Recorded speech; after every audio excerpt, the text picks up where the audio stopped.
un ou deux partenaires clés s'en vont, ça peut vraiment faire littéralement exploser l'équipe. Ce qui est réellement arrivé dans un certain nombre de fonds durant la crise. Le plus gros risque est clairement le risque équipe. Le pire millésime de l'histoire en LBO est, selon la base de données private equity que l'on consulte, le millésime 2005 ou le 2006, car ces fonds ont été typiquement investis avant la grande crise financière qui a suivi la faillite de Lehman Brothers.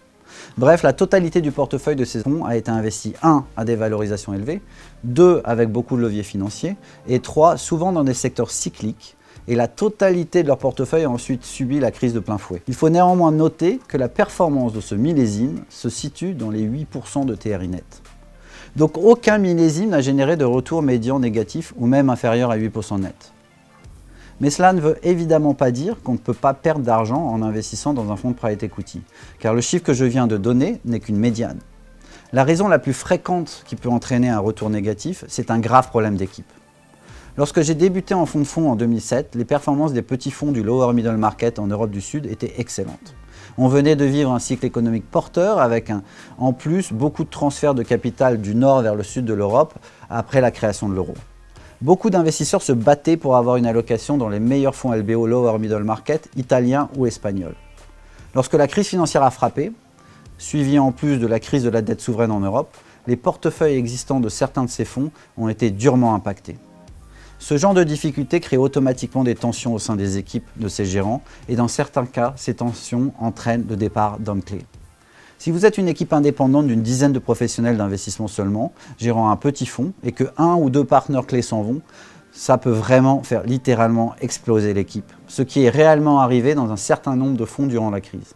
Et dans ce cas-là, le risque de perte en capital devient très important. C'est pour ça que notre stratégie chez Altarock vise à minimiser ce risque au maximum. Comme je l'ai déjà expliqué, nous ne ciblons que des fonds de plus de 1 milliard de taille, gérés par des organisations solides, institutionnalisées, avec des grosses équipes, 50 professionnels minimum, qui doivent survivre au départ de 1 ou 2 hommes clés. Cela ne nous empêche pas pour autant de couvrir le bas du mid-market, qui est souvent couvert par des petits fonds gérés par de plus petites équipes. Nous le couvrons notamment via des fonds lower middle market qui font partie de grosses plateformes de private equity. Par exemple, Altarock 2022 est investisseur dans les fonds LBO AG Saturn 3 et AG Genesis 10 du gérant AG Capital. Et Altalife est investisseur dans le plus petit fonds d'AG, AG Mercury 4. Ce fonds Lower Middle Market a un risque équipe bien moindre en faisant partie de la plateforme AG que s'il était totalement indépendant. En effet, si 1 ou 2 partenaires clés venaient à quitter ce fonds, le gérant pourrait transférer des ressources de ses plus gros fonds vers ce plus petit fonds et ainsi résoudre le problème d'équipe. Ces fonds ont donc un profil de risque bien moindre qu'un fonds équivalent totalement indépendant et offrent de plus un meilleur profil de retour car l'équipe bénéficie des processus établis, de l'expertise sectorielle et opérationnelle de la grosse plateforme private equity dont il fait partie. Nos due diligence visent aussi évidemment à minimiser ce risque équipe en, premièrement, rencontrant tous les membres seniors de l'équipe, 2. En validant la cohésion et la bonne entente entre les membres de l'équipe, 3. En nous assurant d'une vision partagée sur la stratégie de la firme et que le carry d'intérêt et l'actionnariat de la société de gestion sont partagés de façon équitable et transparente entre ceux qui génèrent le plus de valeur dans la firme.